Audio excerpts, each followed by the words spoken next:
Seraphon, Part 1 Propaganda. The Old Ones came with majestic silver ships. Their minds held the design of creation, and they brought with them the stars. To them, science and magic were one and the same, for they had solved the equation of realities, and they had a plan for this one. In the Meganum, since the great cataclysm that cut them off from their creators, the Slan have worked to see the Old Ones' designs through to the end. Note, this event was not the world that was exploding. This was some early universe sundering on geological timescales so vast that even the Slan's immortal intellects have lost their grip on the Old Ones' names. Each Slan Star Master is among the mightiest wizards in creation, and the undisputed masters of the Seraphon races. A slow blink of bulbous eyes can wreath a castle in celestial flames. To them, time seems to pass quickly. Volturnos' age of myth to present day spanning multi-soul elven longevity. To the Slan, an emotional teenager. Their names may be forgotten, but the Star Masters remember some of their creators' techno-sorcerous secrets, such as temple ships, celestial spawning pools, the astromatrix, and realm gates that look suspiciously similar to those ancient ones littered across the mortal realms. As beings of pure order set to oversee the Great Plan, they are diametrically opposed to chaos at an atomic level. Their ways are often mysterious, but rarely merciful. They might ignore 200 years of warlords and dictators, but translocate an overwhelming force onto a battlefield between chaos and early human paladins, kill both sides in a fury of constellation magic, evaporate their bodies and equipment into base elements, erase the records, clues, and traces that led them there, and wink out, all to prevent some cosmically significant event from deviating from the Great Plan. Also, they're dinosaurs riding dinosaurs with lasers and star magic. I mean, I could end the faction focus here, go buy them. But welcome to the Seraphon faction focus anyway, let's have some fun. Part 2 Models. For beings this ancient, it's unfortunately fitting that their model range is one of the more dated. Although most are fine. They got charm and a cool Aztec meets Protoss style. They have headdresses and use Maquahuitl weapons, but also spaceships and teleportation engines, just with stone temple pilots at the helm. Also, I'd rate Seraphon solid top 3 easiest armies to paint to a decent standard for new players. Good for learning the first few basic tricks on. That scaly skin is OP for washes and a quick dry brush. Let's start with the Masters of Seraphon, the Slan. Magic and star convection pumps through their bodies, 10,000 IQ galaxy brains pulsate in their amphibious heads. They're just 260-point Charles Xaviers hover-chairing around the battlefield and controlling reality. The lore didn't lie on these guys.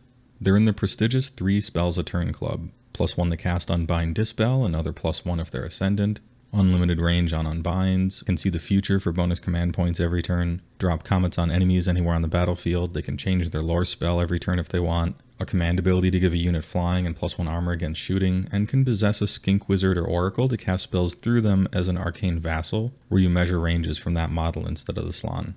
7 wounds and a 4-up save though. They get rocked back to the spawning chambers real quick if anything catches them out. Pretend they're your waifu, they must be protected. Sora's Guard can do that for you, giving nearby Slan a 2-up wound transfer that stacks with ward saves, even under the new rule. The Ultimate White Knights for 100 points in battle line. Not bad, an auto-include if I've ever seen one. Lord Croak is the oldest and mightiest Slan who also became a Lich. He survived the destruction of the old world when the planet blew up because his brain was so ridiculous that he just chilled as a self-aware consciousness, floating around space for a while until he found the mortal realms and thought up a physical body because he felt like it. He's got all the normal Slan powers except casts 4 spells a turn. Celestial Deliverance can be up to 3 of them to pound AoE mortal wounds over and over, and has a 4-up ward save against everything because he hardly cares what happens to his body. He's so powerful that his magic transcends the game itself and entered into the real world in Nottingham to make Games Workshop forget to increase his points in GHB 2020. Sora's Astrolith Bearer makes a fine arcane amplifier, adding 6 inches to spell ranges and +1 to cast for wizards within 12 of him, plus a nice little 6-up shrug. You have some foot heroes in Old Blood and Sunblood with nice little combat buffs for Sora's units, like +1 to hit or wound, but if you want buffs, you might as well put them on a dinosaur. I mean, that's what you came here for, right? Old Blood or Scar Veteran on Carnosaur. Nice buffs, alright damage, decent movement, a bit fragile. Actually, I'm not sure you're getting all 300 plus points out of monster heroes like these. Oh, hold on, my producers, they're 210 and 230? Okay, the price is right, and I don't see these guys going up at all, unlike Slan. Have fun. Note, the ones on foot are actually very playable. On the skink leadership side of things, you have subtle and conniving power hidden in small frames. The Skink Priest looks harmless, but his prayer is a 3-up that targets skink unit gets the premium juice. +1 armor saves and can run and shoot and run and charge. Also has a command ability to give skinks +1 to hit, and it works in melee and shooting. 70 points, what a steal. Then there's Skink Starseer, who's like a discount Slann. 140 points, 1 spell a turn, but it's very good. Control Fate. 18-inch range, +1 to saves if a Seraphon unit, or -1 to saves if a non-Seraphon unit. In your hero phase, you get a command point on a 4-up, like the Slann, only just 1 instead of 2 or 3. And in your charge phase, a unit within 12 gets 3d6 to charge instead of 2d6. No keyword bingo, works on all Seraphon units, no rolling, no cost. Just happens. Plus, he's very cute. Skink Star Priest is maybe the odd man out. First of all, Skink Star Priest is not a priest, but a wizard, whose spell's not bad. 18-inch range, -1 to hit debuff. His automatic buff, instead of a charge increaser, is 6s to wound, proc a mortal wound. Not bad on buckets of dice. Oracle on Troglodyte is a weird bad. Worse monster than Carnosaur, but more expensive. Trades the Carnosaur hero's combat buffs for 1 Comet's Call on a 7, which you don't want because you already have a Slann. Kinda not great at anything, but acts as an unlimited range vassal, but expensive enough that you just take another Slann for 10 more points. I don't really see the point of this guy. Skink Chief on Stegodon is a nice source for +1 melee attacks on skink unit. Sunfire is a useful 5-up horde breaker, but you probably want that sweet 24-inch 3 damage bow. He gets an armor bonus against 1 enemy unit every combat, and some big boy 4 damage attacks, although a low number of them, and a bit slow at 8-inch move, but has an impact hit on the charge. Overall, a nice hero option for a skink-centric list. Skinks used to be the entire foundation upon which your army was built. Now with the new book, it's only a main support pillar and you got options. Like Gloomspite Stabbas, skinks seem pretty weak with their 6-up armor save, awful 5s and stuff to hit, no rend, 5 bravery, but also like Gloomspite Stabbas, they are the universal sponges for a cornucopia of buff juice. 6-up armor normally, but 5-up armor with shields, and 4-up armor with Starseer, and 3-up armor with a priest plus run and shoot and charge, and +1 attacks if there's more than 15, which counts their shooting as well, sorry Gloomspite shooters. +1 attacks with a Stegodon, and +1 to hit with a Priest CA, and 6s to wound proc immortal with Star Priest, and you can really start seeing the value, even with their shooting. Plus 8-inch move is not bad at all. It doesn't have to be the skink show, but it can be if you want it to be. Saurus Warriors are your big skinks with the other keyword, and are supposed to make up your punchy battle line, but they can't quite scoop up enough buffs to make them really a dangerous unit. And they die quickly, so grinding isn't likely. Units of 20 with 2-inch spears to get around their unfortunate 32mm base size, using Quaddle's Claw subfaction to hit on 3s, and a Sun Claw battalion for rend, and Coalesced for more bites while eating hero buff command points like popcorn, and they can legitimately do some big work. But steer clear unless all of the above are true. They aren't exactly independent contractors, you gotta build the whole factory for them to work in. Decent as MSU screens in some other list though. Saurus Knights, ugh, GW please, they're so old. Anyway, Saurus Knights, these guys are very similar to warriors, except you can make a reasonable 5 or 10 man objective cleaner as long as they don't have to fight big armor, which is just a target priority issue. These guys remind me a lot of Black Knights in Legions of Nagash, reasonably priced cavalry with some 2 damage hits made for trampling over small units of objective camping peasants. Next up is Salamander Hunting Pack, only to address that the FAQ raised the points by almost 40% on these awful sculpts with accidentally too good shooting. They're fine now, has Glass Cannon Rend 2 shooting that works after a teleport and has some right keywords. Now for 28 points a shot. Take 'em or leave 'em, probably leave 'em, but you can still summon 'em for the same cost. Then you have some weird stuff like your elite Dino Croc Bruisers in Croxagore. 12-foot tall rippling reptilian muscle density under plate mail scales and fearsome, oh no. Really no new models for 2nd Ed, GW? Anyway, 8-inch move, decent 4-up save, 3s and 3s if near skinks with 4 rend 1 damage to attacks per model. That's actually nice. You can replace 1 in 3 of their mauls with a Moonhammer, but I don't see a compelling reason to do this. 4 hits on their normal one is just fine, and the special weapon seems worse than their normal one unless fighting exclusively clouds a 25mm base horde, though you can shuffle them to the back against everything else if teleporting or getting the charge since 2 ranks can never fight. Maybe I talked myself into it, but still base 4 is probably just better most of the time. These guys seem like strictly better Troggos or Ogres, and they are, but just being better than Ogres or Trogs doesn't really get you very far in AOS, and I don't see a lot of them on the table, but they're alright, especially in Coalesced Thunderquake. There's Bastillodon, which satisfies your big laser on a dinosaur requirement for the army. Just check that one off the list. I know it's there. It has 9 24-inch Rend 1 damage 2 solar engine shots, 3 damage against chaos, a bunch of residual lasers and melee, and has the best armor save in the game at 1 up for the top of its damage chart, though its armor gets worse as it gets more wounded. But I thought ones always fail, you might ask. How does that work? Ones do always fail, and this one fails on ones as well. So you might logically think that this effectively makes your opponent need that much more Rend for them to fail on 2s. But you're wrong, and I don't blame you. You could read the big FAQ paragraph that explains how to handle it, but let me try to summarize. It has Ethereal as long as it's on the top row of its damage table, otherwise it works normally. As to why a natural 1-up save somehow inherently implies being immune to Rend out of nowhere, you got me. But it hits the sweet spot of game design where unintuitive meets unnecessary exception while not using a keyword they already had. Games Workshop. Regardless, it's a big laser dino tank that laughs at normal damage until you crack the shell, or just throw mortal wounds at it, whichever. Chameleon skinks are silly, and the Warcry ones are super cute. They can pop on and off the table every movement phase, so no unguarded objective is safe, and they get a 3-up save and cover. So Nice is an MSU keep 'em honest unit that can often force an opponent to camp an objective with guys they'd rather move elsewhere, otherwise you'll just teleport there and take it. There's also an ambitious alternative use for them in a giant blob of parting shot using mortal wounds on 6 to hit and wound, 40 attack rolling self-teleporters with 16-inch range shots, and the right keywords. Requires careful play, they all have 6-up saves, but is potentially viable. Let's end this section on 2 fun notes. First is Engine of the Gods, which is a hero with Stegodon abilities and a giant slot machine on its back. In your shooting phase, you roll 2d6 or 3d6 if a slot is within 12, and something randomly happens. From hurting yourself to minor AoE healing, a little short-range D3 mortal wound shot, summoning 10 warriors, which is pretty nice, but unlikely on a 13 to 17, or you hit the jackpot on a perfect 18. The lucky contestant wins a 24-inch aura where every Seraphon unit rerolls charges and doubles the number of attacks of all of their weapons. Is it worth 260 points? No. But in Thunder Lizard subfaction, you can spin the wheel twice.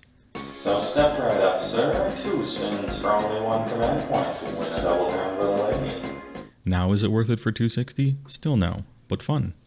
Last is Pterodons, who are your requisite heat-seeking cluster missiles with cotton candy armor. 16-inch flying move, the worst save at 6-up, 6d6 bolus shots, and 24 jaws per 6. No Rend, but they have the skink keyword to absorb all the buff juice, plus once a game when each model moves over an enemy unit, it takes d3 mortal wounds for each 4-up, or each 2-up with a Pterodon chief hero. 180 points per 6, lots of damage, they all die if anything looks at them, hey, no guts no glory. I rate these. Dread Saurian, alright, they have a big expensive Forge World monster with bad rules who doesn't come with a base, so you need to eBay one, which is like, even Games Workshop admitting that they weren't even thinking about it being played in the game when they wrote the War Scroll. Consider it a cool statue that you might like to paint to put next to your Gundam figurines. Part 3, Playstyle. Seraphon is Dino Rider's StarCraft Fantasia. You have Sorcerer Supreme Slann standing on a mountain calling stars down on your enemies surrounded by specialist StarCraft units that you're sending out to perform surgical strikes that you crunch the numbers for and determine that you'll win the fights, and creep swarms to gather resources so you can build more pylons. I mean score objectives. If you want that big brain power sorcery gameplay that only the likes of Tzeentch, Teclis, or Nagash when he isn't getting nerfed into the ground can deal with, you've come to the right place. If you aren't terribly in love with dominant magic but just like dinosaurs, relax, there's options for you too. For Allegiance abilities, at the start of your hero phase, you can pick a Sacred Asterism to become Ascendant for that turn. If none of that made sense, it's Constellation magic, don't worry about it. You can choose the Great Drake to give one of your heroes +1 attacks, the Hunter's Steed for all your units to get +1 run and charge, or the Sage's Staff for one of your wizards to get +1 to cast and unbind. Also, when building your army, you can choose the stars or the realms. Starborn Seraphon stay true to the celestial geometries, and Coalesced Seraphon have begun to change under the realm's influence, becoming more savage and in tune with the land. Coalesced are cold-blooded, so their bravery becomes ethereal and they can't be modified, which means all those enemy banners and bravery bombs do nothing. But they don't get massive regiment bonuses for checks either, and it's actually a wash or often straight up a downside.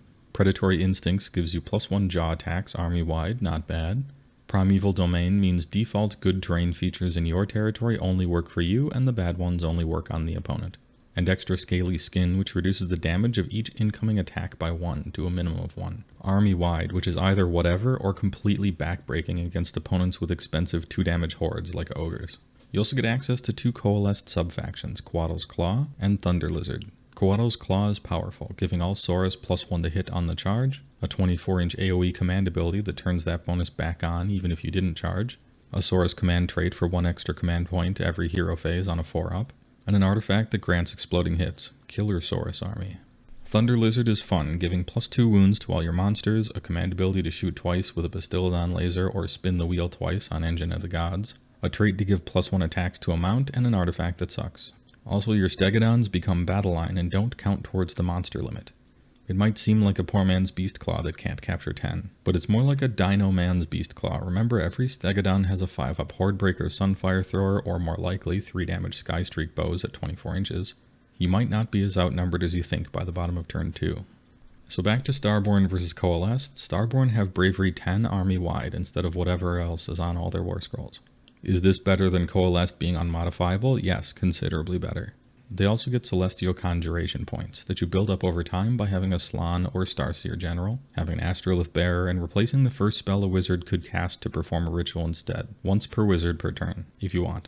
There's a big summoning table. The values are maybe a little steep, but by design, and they can appear within 12 of a Slann, an Oracle, or the Astrolith Bearer, at the end of your movement phase, yes, potentially after you teleport one. Can you become an oppressive summoning army if you go Omega Ham building around it? No, it's just a nice arrow in your quiver. Starborn, if you remember the lore intro, are also Lords of Space and Time. Yes, that's what the ability is called. At the end of your movement phase, one of your units can teleport anywhere outside of 9 from enemy models. No other restrictions, doesn't cost anything, no rolling, don't need a Slann alive, just works. Now we're playing with portals. Like Coalesced, Starborn can pick 2 subfactions, Dracothian's Tail or Fangs of Sotek. Dracothian's Tail puts the teleport concept into overdrive, giving you appear at command, allowing up to half of your units to start in reserve and deep strike in near a Slann at the end of your movement phase. Like Nighthaunt and Stormcast, this means that your initial deployment can be very thin, which is a risk. So whatever's in reserve better land in the perfect spot and decimate something. Your Slann has Ancient Knowledge, giving it another lore spell, and you can reroll 1 casting or dispelling roll each hero phase, and 1 unbinding roll each opponent hero phase. It also has the God Beast Pendant, which has you roll a die when it's slain. On a 4-up, you are not slain. You are set to full life, and any wounds or mortal wounds waiting to be applied disappear. So okay, your Slann is now a Chad, but he needs to be, since if he dies you can't deep strike if you haven't already. Fangs of Sotek is powerful, giving your skink keywords +3 move in the first battle round. Parting Shot is a super good command ability, giving specifically a skink or chameleon skink war scroll unit, not just keyword, who just got charged by an enemy unit the ability to shoot immediately and then move away on a 4-up, which potentially ruins the opponent's charge entirely. A Saurus General gets a trait for 1 command point each hero phase on a 3-up, and you get the Serpent God Dagger artifact, which slays a model outright if it damages them on a 5-up. For your non-subfaction artifacts, they're mostly whatever, though the Throne of the Gods is cool because it gives them a Slann power chair. And the skink ones are good defense to keep those little buff factories alive. Okay, spell lores, these should be good. First of all, you can bind endless spells to your will. Bound endless spells cost 10 more points than the normal versions, but they can only be moved by Seraphon players. The first time you summon a bound Purple Sun for 60 points that only you can move, you'll become a believer, much less Geminids of Ulgish. This is completely sweet and changes the way you look at endless spells. It's so fun. Balewind is still your first choice, of course, but playing with 2 or 3 endless spells is very common in Seraphon. Before you ask, no, you can't take a bound Purple Sun and a normal Purple Sun in the same list, no double dipping. For Slann spell lores, these are utility with sometimes very specific uses. But remember, your Slann can exchange the lore it knows every turn to pick them if the need arises.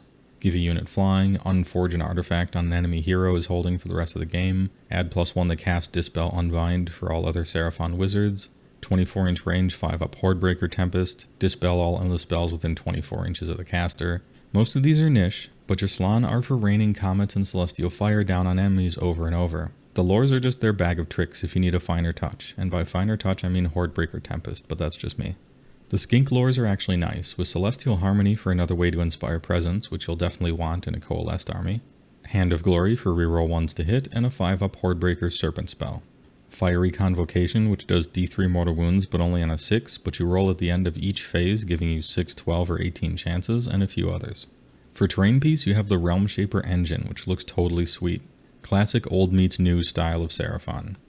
It's a temple that you can garrison with up to 20 wounds worth of models, and if a Seraphon wizard or priest is in there, you can blast other terrain features on the battlefield each hero phase. Pick a terrain feature, even the Realm Shaper engine, and on a 4-up per enemy unit within 3 of it takes D3 mortal wounds. 2 up if close, and 6 up if far away. For a refresher on garrison rules, because you might need them because nobody ever uses garrison rules except KO, you can deploy inside one right away if it's in your deployment zone, or get inside one during the game if all your models are within 6 of it instead of a movement. Models within are at -1 to be hit and measure all their ranges from the terrain feature. For melee, shooting, spells, abilities, whatever. Giving some of your dudes Aztec pyramid armor is pretty sweet. But there is a problem, and not just conflating of Aztec, Mayan, Olmec, and other Mesoamerican architecture with some more South American stuff like Moche or later Inca. They all have fascinating histories before Europe arrived to ruin everything. I've been to a few sites back when I ever used to leave my house, like El Tajín and Zunantanich, and you should really check them out. You might find it interesting. HeyWoah is now officially educational content. Anyway, the other problem is you set up the Realm Shaper engine before you know which side of the table you'll be deploying on, which means you basically flip a coin to see if you can use your army's own terrain feature, which is pretty horrible. And no, they didn't change this in the FAQ. Plus, your opponents can also garrison it. Although they can't use the satellite lasers, it's still a sore spot. Many competitive players I talk to opt not to use it at all, and that's such a shame. For battalions, Sunclaw, Star, or Temple Host common for juicing up those warriors into business units. And Thunderquake Temple Host really improves Coalesced Thunder Lizard Stegodons and Kroxigor in a list trying to play big bodies. Part 4, Stats. These vary more than normal with Seraphon, since there are so many distinct ways to play them, and units to focus on, even after the initial Starborn versus Coalesced choice. Offense A.